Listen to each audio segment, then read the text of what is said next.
So tama naman po, sa pagkausap po ng social media, kung sino-sino na lang po, naging political analyst, naging journalist, basta't may cellphone po, pwede na.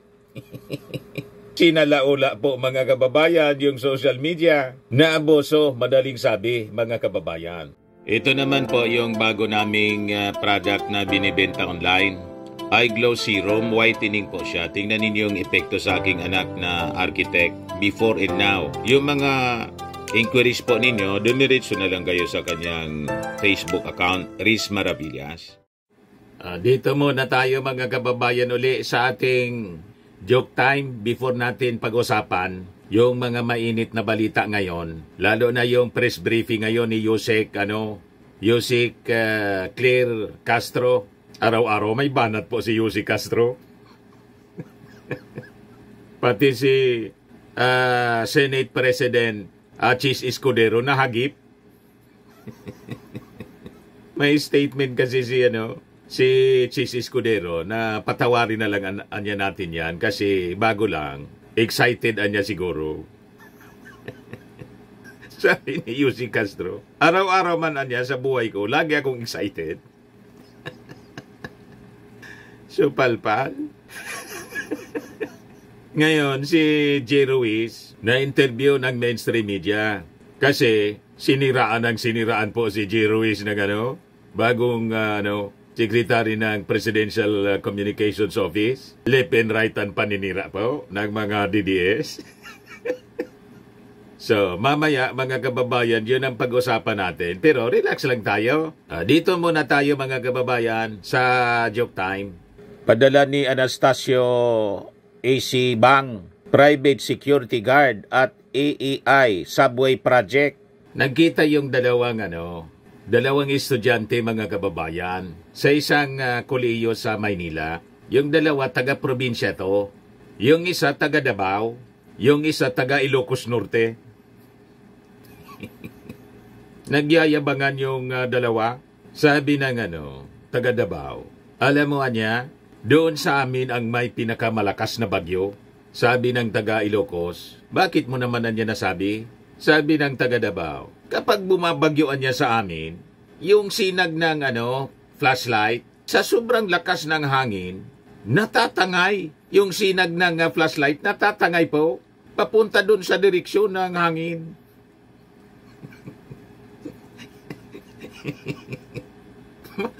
Matindi.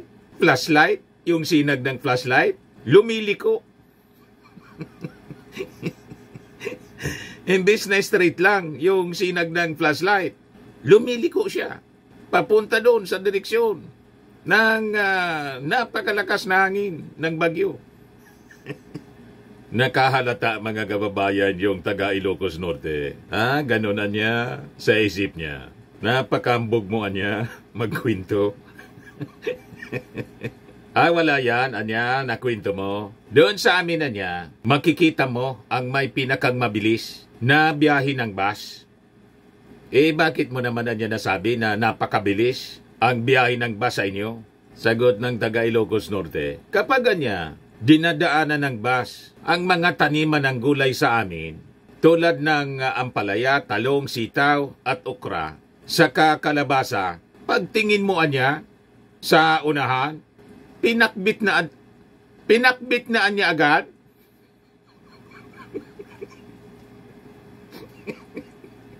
Ang galing po. Dumaan lang yung bus sa gulayan. Pagtingin mo sa unahan, pinakbit na.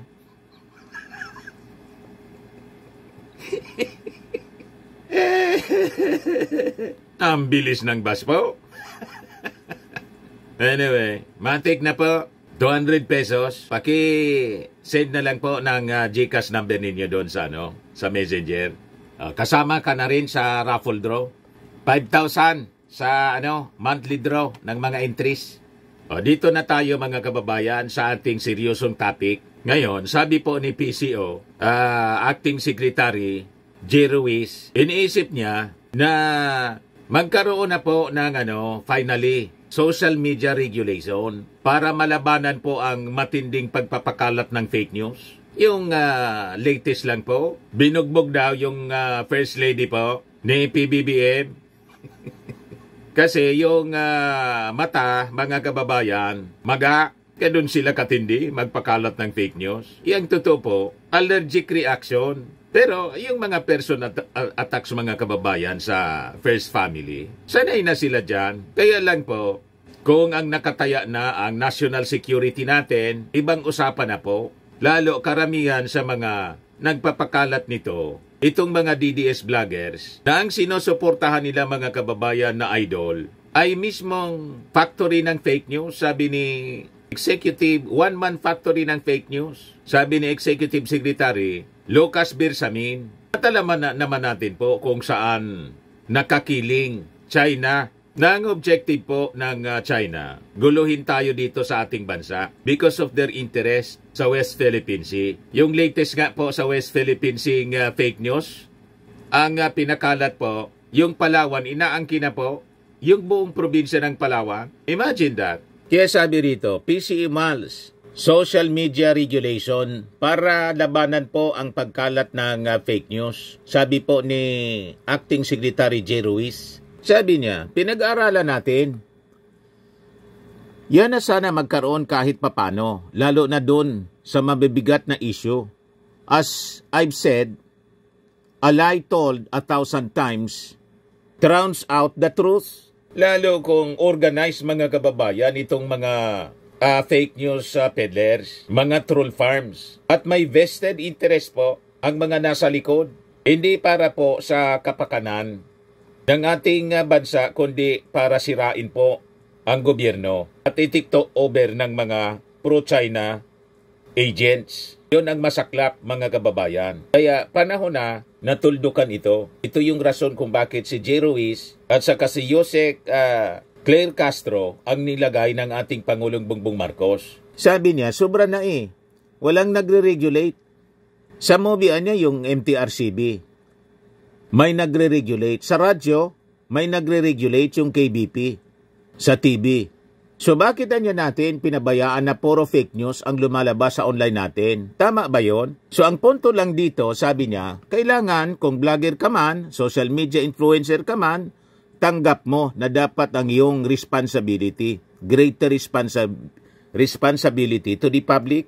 Yan mga kababayan ang sabi ng veteran journalist na si J. Ruiz. So tama naman po, sa pagkausap po ng social media, kung sino-sino na lang po, naging political analyst,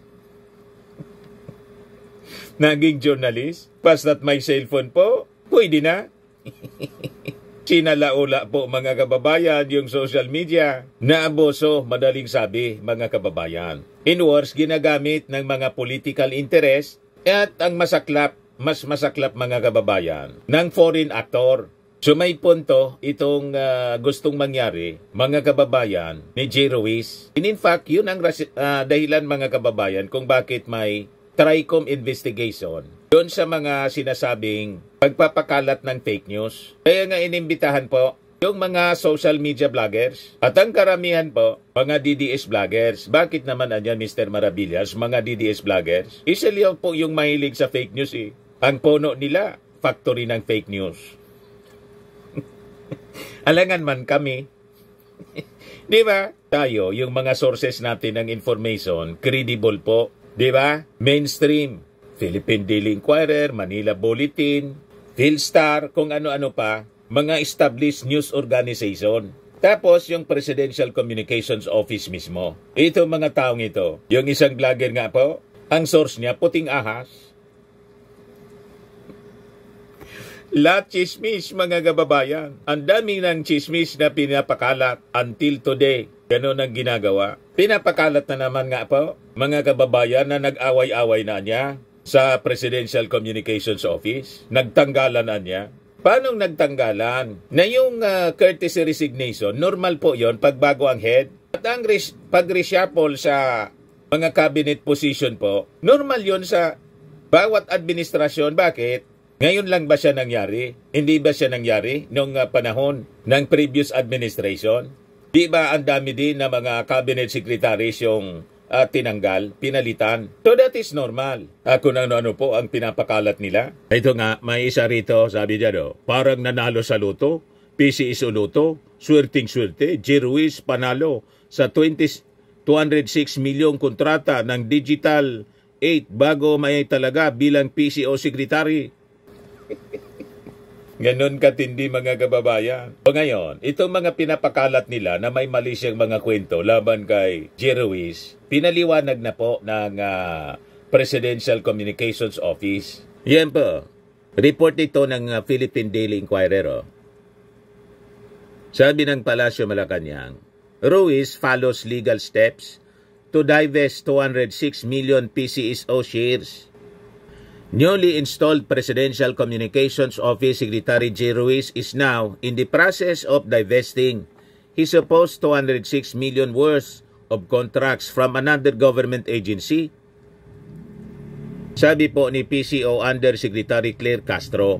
In a palace briefing, Castro was asked whether Ruiz started divesting his 206 million contracts from the Philippine Charity Sweepstakes Office in the last quarter of 2024 or months prior to his appointments as PCO chief. So madaling sabi mga kababayan, before pa man siya na naging PCO secretary, may karapatan naman po, sabi ni Yossi Castro, na maghanap buhay yung tao. Anyway, hindi pa man siya connected sa PCO. Ngayon pa man lang, wala ba tayo karapatan na maghanap buhay, mangontrata sa gobyerno? Di ba mayroon? O ngayon, na-appoint siya, dinadivest niya na po in the process of divesting. Ayan ang batas naman po natin ay allowed po na mag-divest ng shares or interest sa anumang kumpanyang pag-ari niya within 60 days from the time na siya ay nag-assume ng posisyon. So iyan po ang yan po ay parating na po at alam naman po niya yung batas at lahat po naman ng gagawin natin dito ay dapat naayon sa batas. Paliwanag po ni Castro. Binigyan ng mali siya. Yung tanong po, yung mga dating opisyal ng previous administration, before na na-appoint sa posisyon, tanong, wala din ba silang mga transaksyon sa gobyerno? Di ba marami din na may mga transaksyon dati sa gobyerno?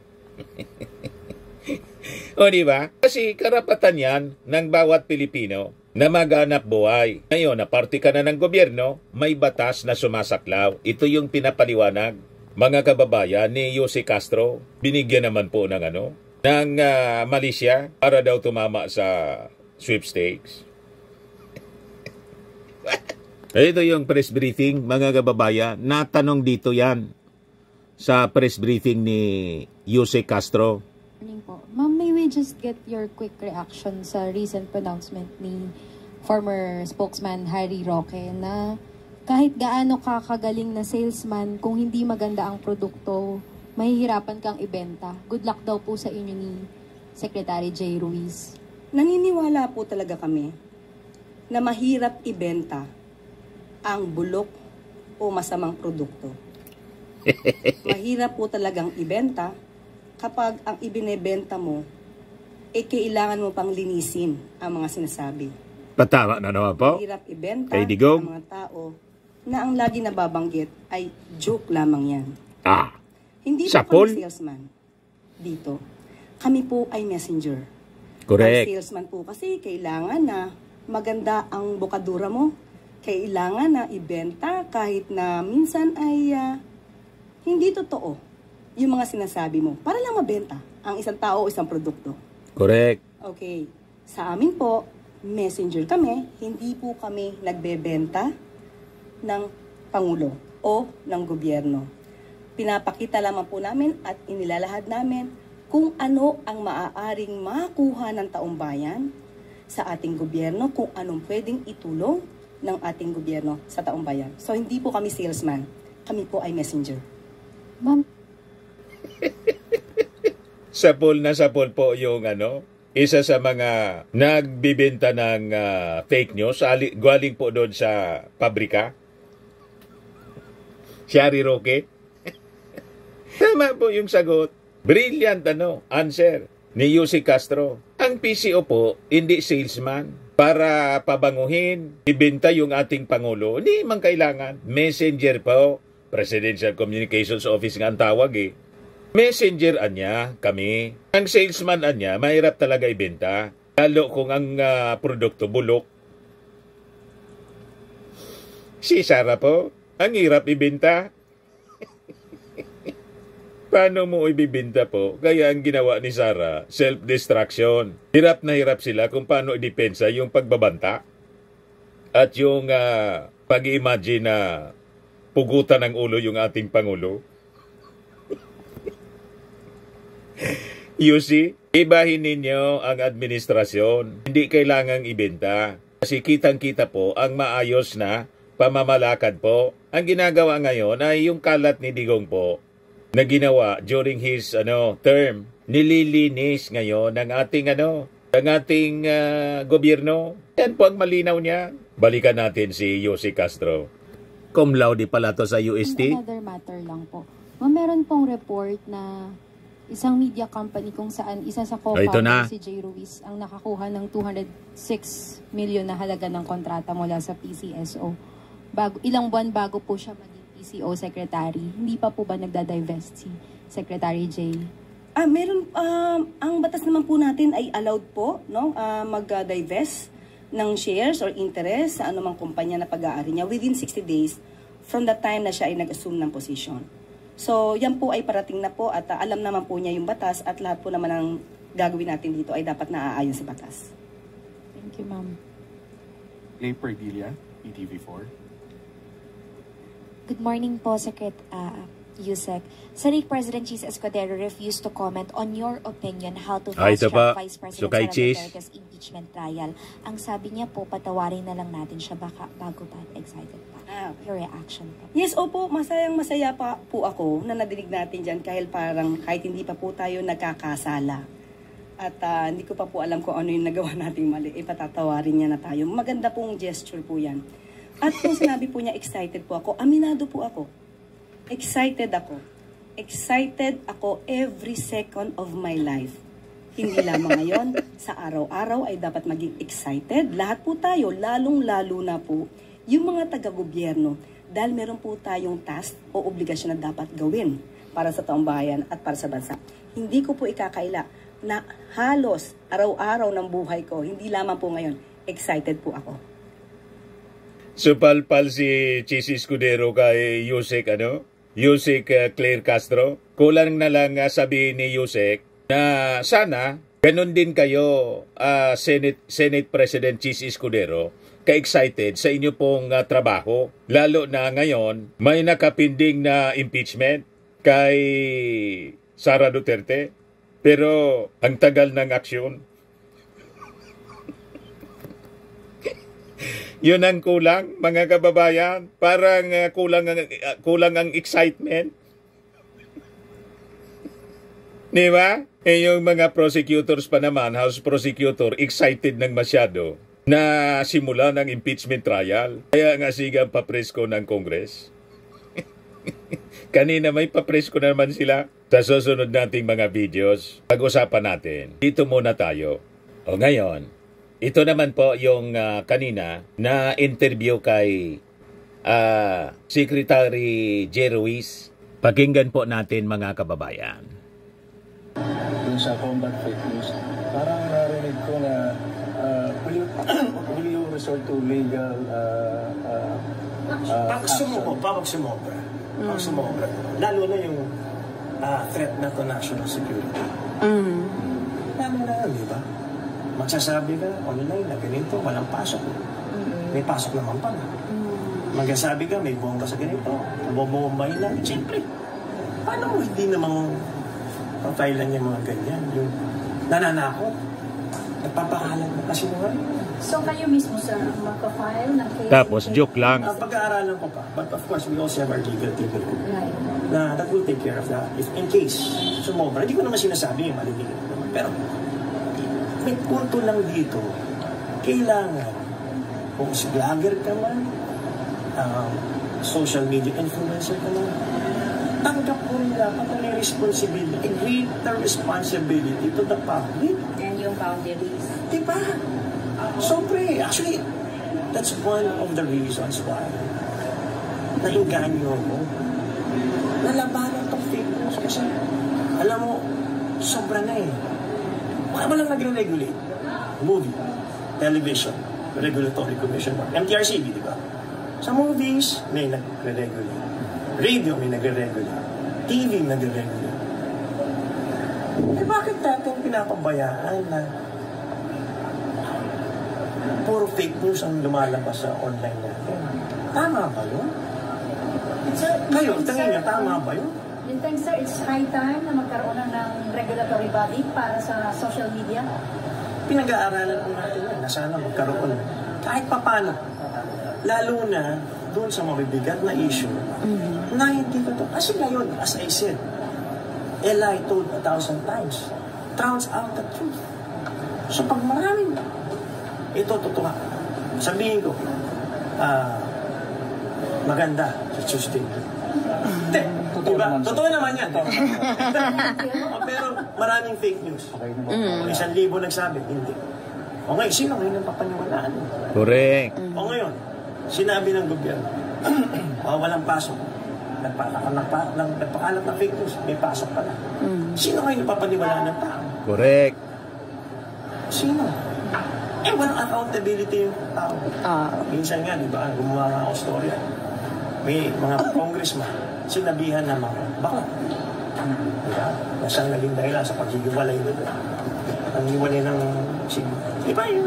Sinabihang bakla. Sino ang pangalan? Si Dominic. Dominic. Si Dom. Oh, wala magawa ng congressman. Congressman na yun, ha? Wala silang magawa para ituwid ang katotohanan. Eh, ano pa kung ordinaryong tao ka? Siniberbully ka. Nagpakalat na lang. Sinira ka. Ano? Saan katapang ko? Susubukan natin. Kahit pa paano. Ano naman yung Wild Festival? Siguro panahon na tayo naman ay magkaroon ng regulation or at least kung hindi regulation, ipaalam sa mga vloggers, sa social media users na kayo po may responsibilidad din sa publiko.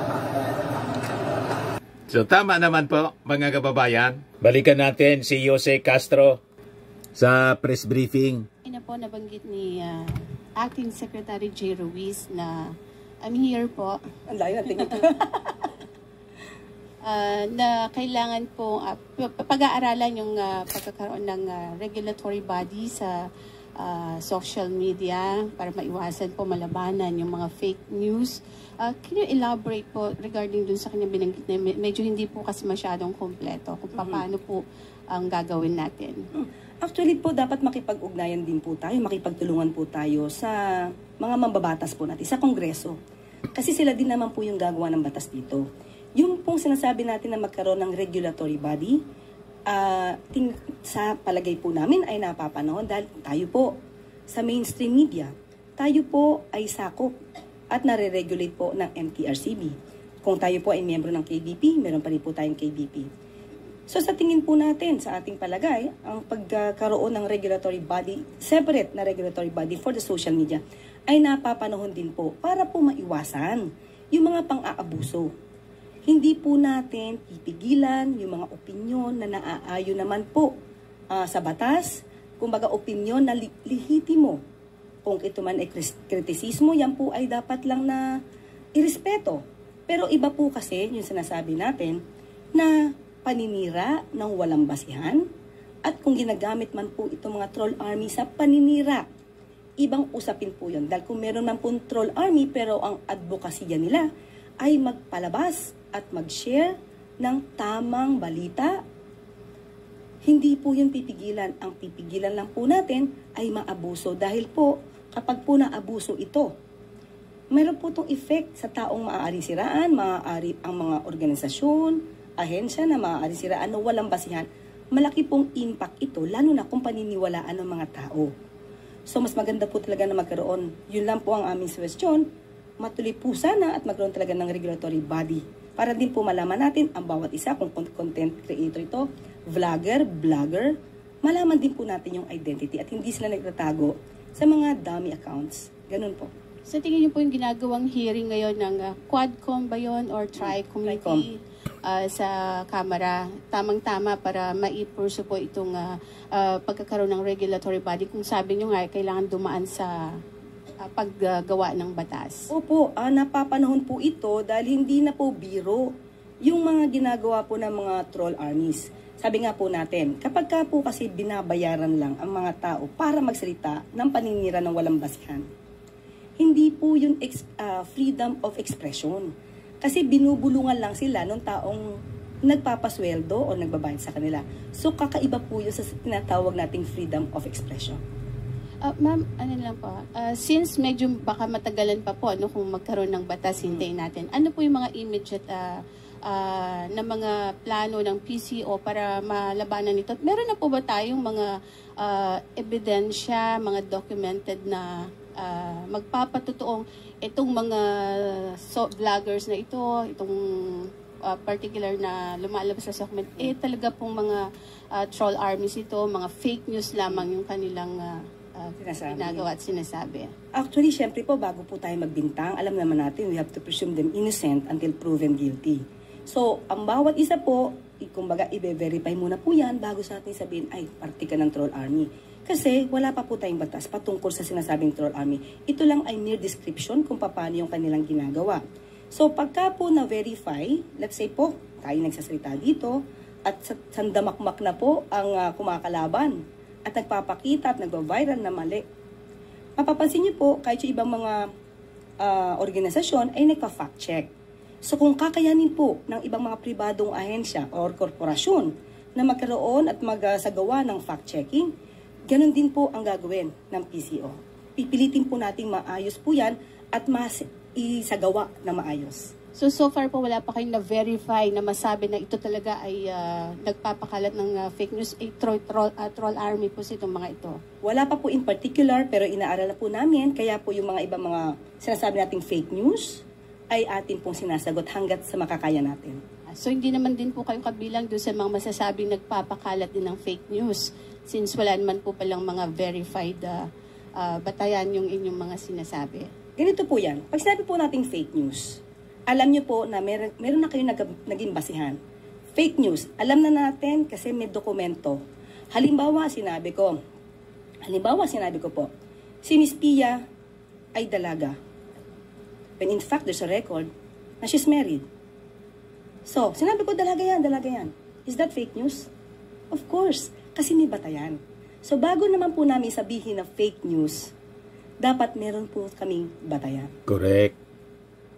Very good. Thank you po. Evelyn Quiroz, Pilipino. Ito po ang pinaka-klaradong example ng fake news. Oh. Yan o. Inedit pa to. Ginawa pang tabingi yung muka ng First Lady. Malinaw po yung paliwanag ni Sandro Marcos. Allergic reaction. Pakinggan natin uli.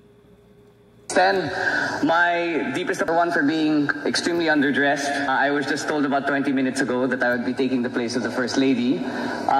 But first of all, I would like to give and extend her heartfelt apologies. The First Lady woke up this morning. She had a very adverse allergic reaction. So she looks like she got into a fight with Manny Pacquiao. So I'm showing herself today. But rest assured, she wanted to send me as somewhat of a symbol to show how supportive we are of this incredible program and the awardees that are in it. So kailangan na talaga natuldukan ng pagpapakalat nito na mga grupong ito, mga kababayan ng fake news. Ito yung totoong report, mga kababayan, published by abogado.com.ph. Lisa Marcos says she had eye allergies during Pasig River project launch. Ayan po. Sabi dyan, photos of the First Lady with the puffy eyes made the rounds of social media over the weekend, prompting netizens to speculate over the cause. Just when I thought it could not get worse, I slipped on the pavement and landed hard on my left side. Ouch! Araneta Marcos, an abogada, said na kuwan pa na po, nadulas at nagka-allergic reactions na. Siguro sa application ng gamot. So, ganon. Yan, sabi niya. Lisa Marcos says she had eye allergies during Pasig River project launch. Yan, sabi rito sa Abogado Story. Abogado.com.ph. Sabi diyan, in a post on her Instagram account, she shared that on February 27, the launch of the third phase of the Pasig Bigyang Buhay Muli project at Plaza de Armas in Fort Santiago, she woke up with terrible eye allergies and even missed the awarding of the 10 outstanding young men in Malacanang that morning. So sabi niya sa kanyang post, "Just when I thought it could not get worse, Anya, I slipped on the pavement and landed hard on my left side. Ouch!" May allergy na siya na nadulas pa sa pavement at lalong lumala. You see, tumama pa yung left side niya. Kasi nga, may allergic reaction na siya. Pagising niya, tawag dito niyan sa amin, nasigyapot pa, biglang nadulas. So ganon, lalong lumala. Pero tingnan ninyo, pumunta pa rin siya, mga kababayan, kasi project niya yon, pagpaganda sa Pasig River. Napakaganda na po. Kaya sabi ni First Lady, let's keep working together to bring Pasig River back to life. Sama-sama nating bigyang buhay muli ang Ilog Pasig. Biniktima pa ng fake news. Ginawa ng kwento na binugbog ni PBBM. Ganon kalala mga kababayan ang kwentong fake news. Matinding paninira po sa reputasyon ng ating Pangulong Bongbong Marcos. Pilit ninyong itinutulad kay Sara Duterte yung ating Pangulo. Malabo po, naturuan ng tama ng magulang ang ating Pangulong Bongbong Marcos. Hindi po siya violenting tao. May nahon siya. Si Sara Duterte talagang nambubugbog yun. Proud pa siya. Di ba? Mahilig pang magbanta tulad ng tatay. Proud pa pati yung mga supporters. Huwag kami mga DDS. At itong ating programa mga kababayan, atid sa inyo nitong ating mga sponsors. Fairmax Firming and Lifting Cream. Pinapay po sa mga pulses in affected area. Mainam po ito sa mga pains at paninigas ng mga kaso-kasuan. Ito sa mukha naman yung application, anti-aging, Automax po siya. Ito ay Glow 60 mga kababayan. Whitening po siya. Made in South Korea. Ito naman po, Ningxia Red Mix Fruit Drink. Gawa po siya sa goji berry. May anti-cancer properties po siya. At sa mga nagana po ng malinis and spacious fitness gym, pumunta lang po kayo sa aming Colossal Fitness Gym. May Grab Car Rental din po kami. At bills payment po sa aming office. At saka sa mga mahilig po sa mga imported bags, manood po kayo sa live selling ni Madam Aileen Rosales sa kanyang Aileen Closet po. Pati mga shoes, ito yung kanya po. Ito yung kanyang page. Kita ninyo, napakagandang mga online selling po siya. Si Madam Aileen Rosales. At cellphone number niya po, 773-798-7816.